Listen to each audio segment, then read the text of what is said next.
नमस्कार श्रोताओं, आकाशवाणी लखनऊ पॉडकास्ट की आज की श्रृंखला में हमारे खास मेहमान हैं माननीय कपिल देव अग्रवाल, व्यावसायिक शिक्षा एवं कौशल विकास राज्य मंत्री, स्वतंत्र प्रभार, उत्तर प्रदेश सरकार, जिनसे बातचीत की है सुमोना एस पांडे व सुरेंद्र राजेश्वरी ने।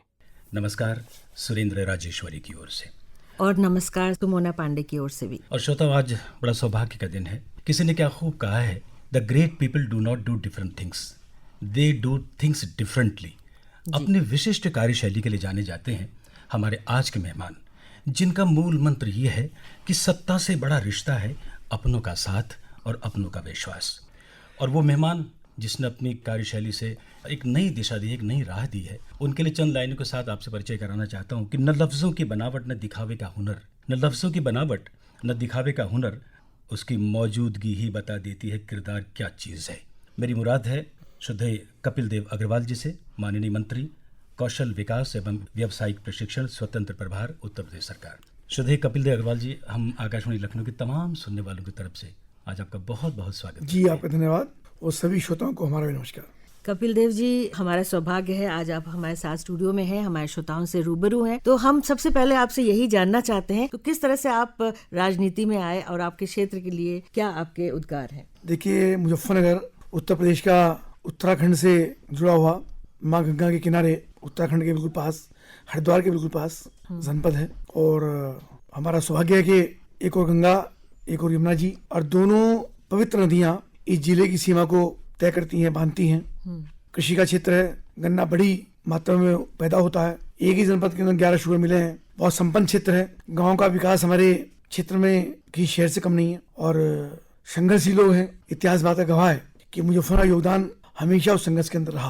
और शुकतीर्थ मुजफ्फर जनपद का एक पहचान है। शुकतीर्थ में स्वामी सुखदेव जी ने राजा परीक्षित को भागवत कथा सुनाने का काम किया और वहीं से श्रीमद् भागवत कथा, उसका शुभारंभ वहीं से होता है। और आज भी वटवृक्ष शुकतीर्थ में विराजमान है, लगभग 5000 वर्ष पुराना, और दूर दूर से संत भक्त वहाँ पर आते हैं। हनुमान जी की, शिव जी की, माँ दुर्गा की, माँ बांग्लामुखी की, भगवान गणपति की विशाल प्रतिमाएं वहाँ पर स्थापित हैं और बहुत बड़ी मान्यता शुकतीर्थ की देश भर के अंदर है। उत्तर भारत के बहुत सारे संत वहाँ पर भागवत कथा करने के लिए आज भी आते हैं और हजारों की संख्या में संत आते हैं। कपिल जी, हमारे सुनने वालों को बताएं कि आपकी जो प्रारंभिक शिक्षा रही, आपकी जो छोटे बचपन की जो पढ़ाई लिखाई हुई, वो कहाँ से हुई और किस तरह से? मैं मुजफ्फरनगर में ही पढ़ाई हुई है और मैंने ग्रेजुएशन किया है और सरस्वती शिशु मंदिर में पढ़ा हूँ। प्राइमरी स्कूल जो गली मोहल्ले में होते हैं उनमें भी हमारी पढ़ाई हुई है। हिंदी मीडियम में हम लोग पढ़े हैं और साधारण परिवार में जब हमारे पिताजी एक छोटी सी सरकारी सेवा में थे।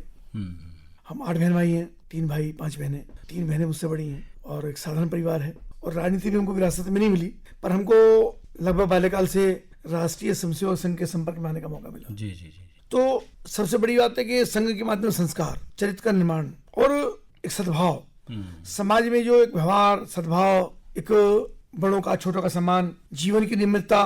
और छोटी सी बात मैं कहूँ तो सुबह उठ करके शाखा जाना, तो वो आज तक भी जीवन में वो तय है। रात को देर भी हो जाती है, उसमें सोते ही आंखें जल्दी खुल जाती हैं। माननीय मंत्री जी, हम आपसे ये जरूर जानना चाहेंगे कि रेडियो से आपका वास्ता कितना है? नहीं, बहुत दिनों से है। अगर मैं बहुत आपकी पुरानी बात करूं तो जब मैं बहुत छोटा था, कक्षा 6-7 में लोग पढ़ते होंगे, तो जब हमारे मेरठ में हमारे नाना जी उस समय रहते थे, मामा जी तो अब भी हैं, तो वो रेडियो के बड़े शौकीन थे।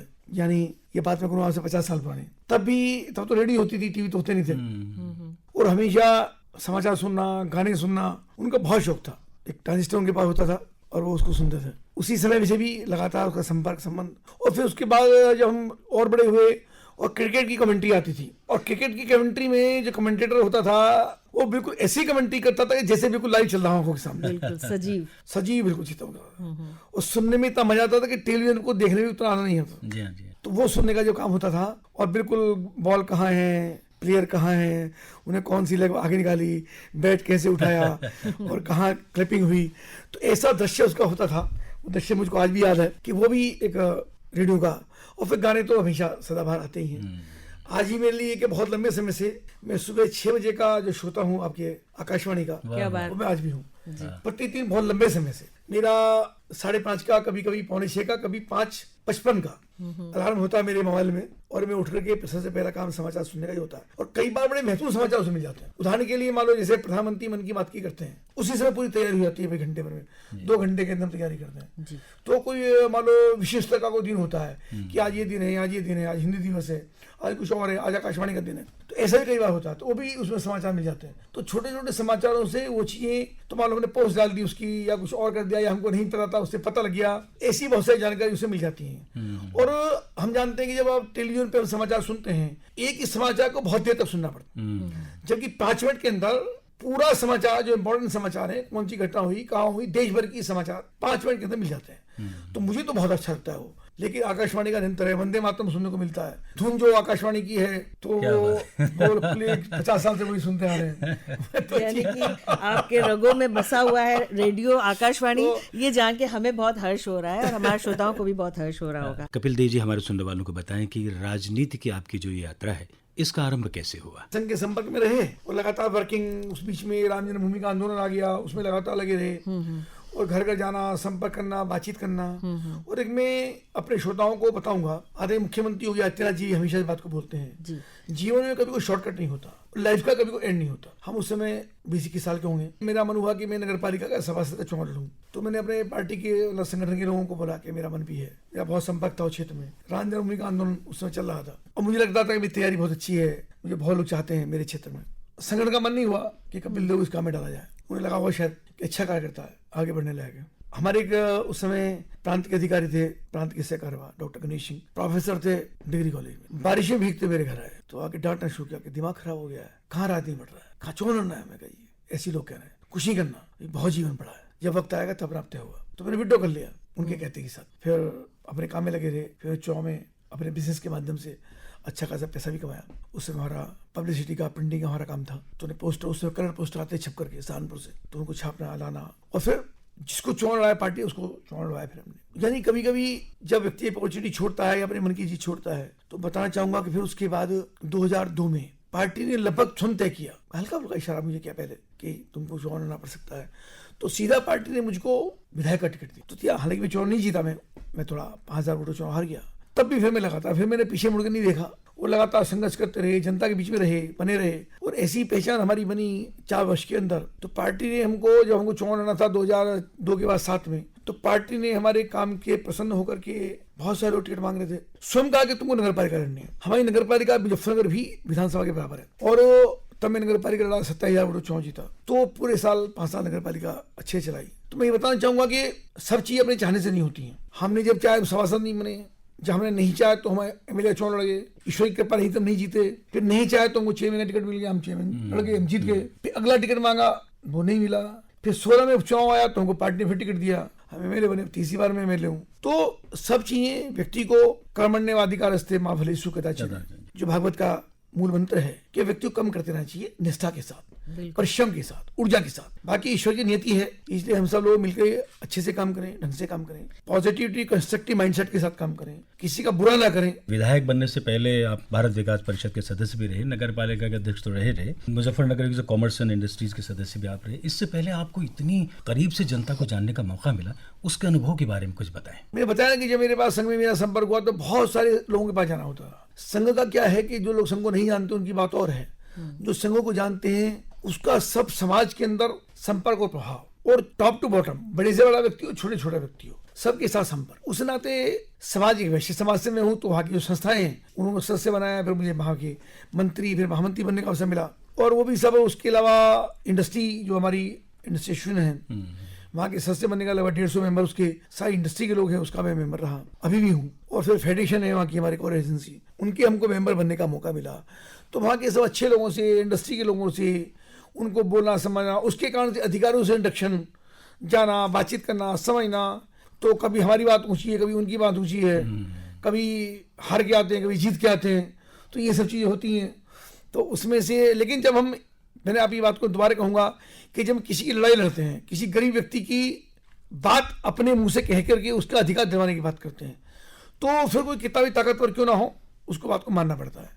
और गरीब की आवाज़ जब हम बनते हैं तो ईश्वर भी उसके ऊपर कृपा करता है। तो उसकी दुआएं जब निकलती हैं लोगों की मन से, वो बड़ी काम आती है। सबको समझते हुए, सबकी भावना का सम्मान करते हुए, धरातल से जुड़े गरीब लोगों की मदद करने बड़ा मजा आता है। एक गरीब महिला मान लो कोई है, गरीब पुरुष है, असहाय है, छोटा व्यक्ति है, और जिनको लोग दुत्कारने का काम करते हैं, तो ऐसे सब निर्धन लोगों के साथ बात करने में, उनके परिवार में जाने में, उनके साथ बैठ के चाय पीने में, उनके घर जाने में, उनके नीचे बैठने में, उनको लगता है मेरा अपना है। ये जो अपनापन है, जनप्रतिनिधि के रूप में जब आप इस तरह के कार्य कर रहे हैं, खासतौर पे समाज के लिए, तो वो उनके दिल तक पहुंचती, तभी तो वो आपको जिताते हैं और यहाँ तक, इस शिखर तक आप आए हैं। मैं एक बात जानना चाहता हूँ कि इतनी सारी जिम्मेदारियों के साथ कोई भी व्यक्ति शिखर तक नहीं पहुंच सकता अगर उसके परिवार का साथ उसको नहीं है। तो कुछ इस बारे में बताएं कि जब इतनी दूर दूर आप रहते थे, महीनों में घर जाते होंगे, तो कैसे ये समन्वय स्थापित? ठीक बात है, ये बात भी आपकी महत्वपूर्ण है। हमारे पिताजी बहुत सपोर्ट करते थे हमेशा, उन्होंने एथिक्स हमको बहुत सिखाया। बहुत छोटी छोटी बातें आज भी याद आती हैं। हम जाते हैं कीर्तनों में, भंडारों में, वो जूते आपने देखोगे अंदर तो सब लोग बैठे हैं,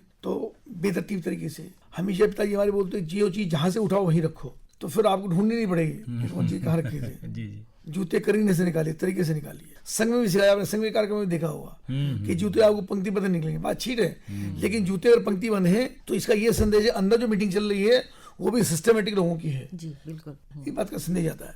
मैं साधारण परिवार से हूँ, लेकिन पिताजी हमारे बहुत मजबूत थे। माता जी का बहुत आशीर्वाद रहता था, हमारी श्रीमती जी का सपोर्ट बहुत, चूंकि राजनीतिक क्षेत्र में आने के बाद न आने का समय है न जाने का समय है, तो सबसे ज्यादा और देर तक आना, देर तक जागना, और अब तो गैस हो गई, तब गैस भी नहीं होती थी, तो माता जी हमारी इंतजार करती रहती थी, कपिल कब आएगा, 10 बजे, 11 बजे, 12 बजे, तब भी गर्म रोटी बना के खिलाती थी, कभी ठंडी रोटी नहीं खिलाई, वो हमें आज याद करते हैं। तो तब चूल्हे होते थे या स्टोव होता था, तो तब भी कभी सब्जी रखी रही होगी, लेकिन रोटी हमेशा गर्म बना खिलाई। तो ये चीज़ें परिवार का संस्कार। और मैं उन माताओं जी का भी धन्यवाद करूंगा, बहुत सारी हजारों माताओं का, जो राम जन्मभूमि के आंदोलन में जब लोग जेल के अंदर गए, तो उस समय भी गैस नहीं होती थी, 50-50 लोगों की रोटियां बना करके, 100 लोगों की रोटियां बना करके अपने चूल्हे पर जेल में कार सेवकों के लिए भेजने का काम किया। यानी सबकी भावना उसके साथ थी। तो मैं हमेशा कोई विषय मेरे सामने आता तो उस चर्चा में जरूर करता हूँ, चूंकि उस समय मैंने अपनी आंखों से देखा है और मैं उसमें शामिल रहा हूँ। बहुत लोगों का संघर्ष उसमें, राज भव्य भगवान राम का भव्य मंदिर आज दिखता है, उसमें कितने लोगों का बलिदान, कितने लोगों का संघर्ष, कितने लोगों का समर्पण, कितने लोगों ने लाठियां खाई, गोलियां खाई, संघर्ष किया, भूखे रहे, जेल के अंदर रहे, यातनाएं सही, और तब कई लोग निर्दोष पकड़े गए, जेल में रहे, जिनका कोई दोष नहीं था, ये कोई भूमिका नहीं थी, ऐसे लोगों को पुलिस पकड़ के ले जाती थी। वो सब चीजें आज भगवान राम का भव्य मंदिर बन करके हम सब की आस्था का चट्टान के रूप में खड़ा है। लेकिन वो केवल मंदिर नहीं है, पूरी दुनिया में रहने वाले, सनातन संस्कृति को मानने वाले ऐसे सैकड़ों करोड़ लोगों की आस्थाओं का वो प्रतीक है। सर, आपका एक बड़ा लंबा राजनीतिक जीवन है, एक मजबूत विचारधारा के साथ आप चल रहे हैं, संस्कृति को संरक्षित करने का काम कर रहे हैं। आपकी जो राजनीति की जो मूल विचारधारा है वो क्या है, और समय के साथ साथ उसमें कोई परिवर्तन भी आया क्या? जो मेरा मूल मंत्र है, दिन हो या रात कपिल देव आपके साथ। क्या बात। मैं अपनों के साथ हूँ, जो मुझसे अपेक्षा करता है मैं उनके साथ हूँ, और जो थीम है पॉलिटिक्स की, देश प्रथम, सर्वप्रथम देश, फिर पार्टी, फिर मेरा परिवार, फिर मैं समाज। तो ये सब चीजें होती हैं। तो राष्ट्र से बड़ा कुछ नहीं है। अगर राष्ट्र का समान दुनिया में जिंदा है, राष्ट्र सर्वोपरि है, राष्ट्र तो हम लोग हैं, मेरी पार्टी है तो मैं हूँ। आज मैं जो कुछ मेरी पार्टी की वजह से हूँ, अपने क्षेत्र के लोगों की वजह से हूँ, तो उनकी हर प्रकार का संरक्षण की जिम्मेदारी हमारी है। कपिल देव अग्रवाल जी, एक विधायक होने के नाते जो भी नियम कानून जनता के विकास के लिए बनाए जाते हैं, उसका क्रियान्वयन करना प्रशासन की जिम्मेदारी है। योजनाओं का लाभ पूरी तरीके से जनता को मिले, इसके लिए आप प्रशासन के साथ समन्वय कैसे करते हैं? ये काम कितना कठिन है? मुश्किल नहीं है, वही बात है, आपका माइंडसेट होना चाहिए। चाहे मंत्री होने के नाते विभाग का विषय हो, चाहे फिर हमारे जनपद का विषय हो, जो हमारे अधिकारियों के साथ, चाहे हमारे डीएम हो, चाहे हमारे एसडीएम हो, चाहे हमारे एसएसपी हो, उन सबके साथ होता है। तो एक समन्वय है और टीम वर्क है। अकेले अधिकारी कर सकते हैं ना, अकेले हम कर सकते हैं, कोई भी अकेले व्यक्ति नहीं कर सकता।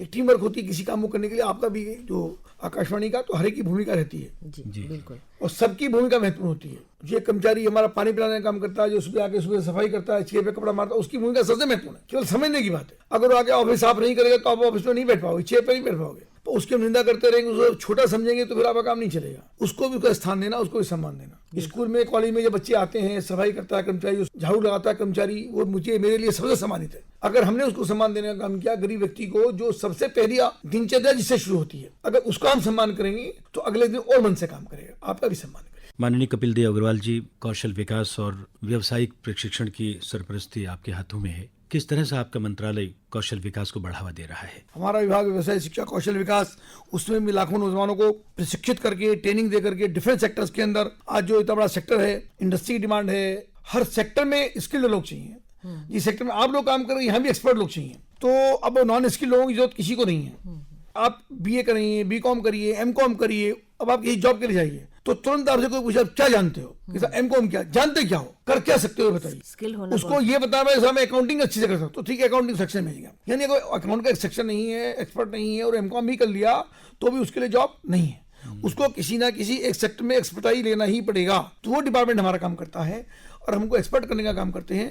हम सोलर में काम कर रहे हैं, हम इलेक्ट्रॉनिक में काम कर रहे हैं, आर्टिफिशियल इंटेलिजेंस में हम लोग काम कर रहे हैं, हम 3D प्रिंटिंग में हम लोग काम कर रहे हैं, फोटोग्राफी में हम काम कर रहे हैं, वीडियोग्राफी में हम लोग काम कर रहे हैं। उसके अलावा अपैरल में हम काम करते हैं, ड्रेस डिजाइन में, फैशन डिजाइन में हम लोग काम करते हैं। बेटियों को आत्मनिर्भर बनाने के लिए हम लोग काम करते हैं, कंप्यूटर एजुकेशन और इसके अलावा अकाउंटिंग के एजुकेशन, यानी जो आज डिमांड है इंडस्ट्री की, उनमें हम बड़े संकल्प के साथ हम लोग युवाओं को प्रशिक्षण देकर के आगे बढ़ाने का काम कर रहे हैं। जेल में दिव्यांग लोगों के लिए हमने बहुत बड़ा काम किया और जेल में कैदियों के लिए भी, जो जेल के अंदर दिव्यांग वो भी, और जो समाज में भी रहते हैं ऐसे सब लोगों को हमने विशेष रूप से प्रशिक्षण के अभियान चलाए।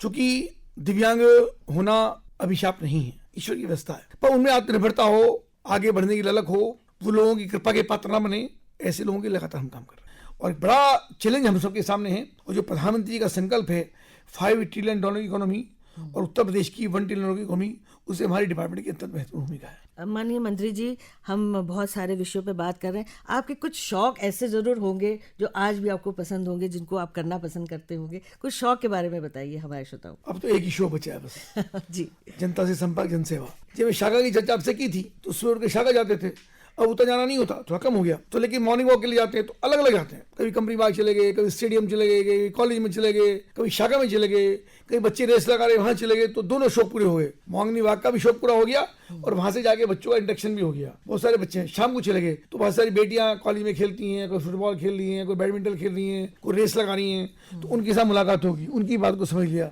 उनकी बात को, यानी दोस्तों शौक पूरे जाते हैं। तो वो चीजें होती हैं। तो बैडमिंटन में खेलता हूँ और थोड़ा लिखने पढ़ने का शौक है, करते हैं, समझने की कोशिश करते हैं चीज़ों को। और मैं चाहूँगा आपके श्रोताओं से जो सुन रहे हैं और खासतौर युवाओं से कि सुनने की आदत डालें, पढ़ने की आदत डालें, समाचार पत्रों को जरूर पढ़ें, चाहे इंग्लिश का पेपर पढ़ें चाहे हिंदी का पेपर पढ़ें, जैसी आपकी लैंग्वेज है। संपादकीय जरूर पढ़िए, तो संपादकीय पढ़ने से आपको करंट टॉपिक की जानकारी मिलेगी, देश और दुनिया के अंदर क्या चल रहा है वो समझने की कोशिश करिए। तो आपको करंट टॉपिक ज्यादा किताबों को पढ़ने की बजाय संपादकीय भी अगर आपने पढ़ लिया और अगर आप आगे बढ़ना चाहते, लीड करना चाहते हो, तो आपको पढ़ना पड़ेगा। केवल किताबी ज्ञान से आप आगे नहीं बढ़ सकते, आपको you have to be all rounder. आपको पढ़ने के लिए सब चीजों को जानना समझना पड़ेगा, करंट टॉपिक पढ़ना पड़ेगा। और माने प्रधानमंत्री मन की बात करते हैं हर अंतिम रविवार को 11 बजे, लोग नहीं सुनते। मैं चाहूंगा सुनिए, परिवार के साथ सुनिए। आधे घंटे के अंदर 30 मिनट के अंदर हिंदुस्तान का वो खाका खींचे का काम करते हैं। किन किन लोगों ने मोटिवेशन काम किया, किन किन लोगों ने समाज में अच्छा काम किया, लोग कैसे कर पाते हैं, कैसे लोगों की पहचान बनती है और निराश हुए बिना भी लोग कैसे आगे बढ़ सकते हैं। तो आधे घंटे के अंदर शानदार उनका एक प्रेजेंटेशन होता है मन की बात में, और इतने लंबे समय से कर रहे हैं। प्रधानमंत्री के पास समय, हमारे पास समय नहीं, तो अगर आपके पास समय नहीं है तो समय भी फिर आपको छोड़ देगा। तो चीजों को समझना, देखना और पढ़ना, ये मैं चाहूंगा कि बच्चे पढ़ें। अगर थोड़ा समझेंगे, पढ़ेंगे, अच्छे लोगों को सुनेंगे, और जो लोग बड़े हो गए उनकी बायोग्राफी आपको जाननी पड़ेगी। ये प्रधानमंत्री मन की बात में भी कहा बच्चों से, अभी जो प्रधानमंत्री बात कर रहे थे परीक्षा पे चर्चा, ये प्रधानमंत्री ने भी ये बात कही कि आपको बड़े लोगों की बायोग्राफी जाननी पड़ेगी, वे लोग बड़े बने कैसे, वो उन्होंने कैसे संघर्ष किया, कैसे कैसे यहाँ तक पहुंचे, कौन कौन सी बाधाएं उनके जीवन में आई, उनको समझना पड़ेगा और उनको पार करके तब हमको आगे बढ़ेगा। कपिल देव जी, भारत विश्व गुरु बने, ये परिकल्पना आज हर भारतवासी कर रहा है। इसके लिए राष्ट्र की तरक्की, उसकी उन्नति, उसका विकास, उसमें सभी लोगों की सहभागिता आवश्यक है। कैसे हम सब लोग इसमें सहभागिता निभा सकते हैं, एक मजबूत राष्ट्र का निर्माण हम लोग कर सकें, इसके लिए कौन कौन से मानकों पर आप चर्चा करना चाहेंगे? देखिए, सबसे पहले तो स्वयं को आत्मनिर्भर बनाना। हम खुद ही कुछ नहीं होंगे तो किसी की क्या मदद करें। मुझको लगता है कि सबसे पहले पढ़ाई को गंभीरता के साथ, एक 12 साल से लेकर 18 साल की उम्र ऐसी होती है, चाहे बेटियां हो चाहे बेटे हों, वही आगे बढ़ने की उम्र होती है, वही फिसलने की उम्र होती है। पता ही नहीं होता उससे हम क्या कर रहे हैं, दोस्तों के साथ, मित्रों के साथ, सहेलियों के साथ,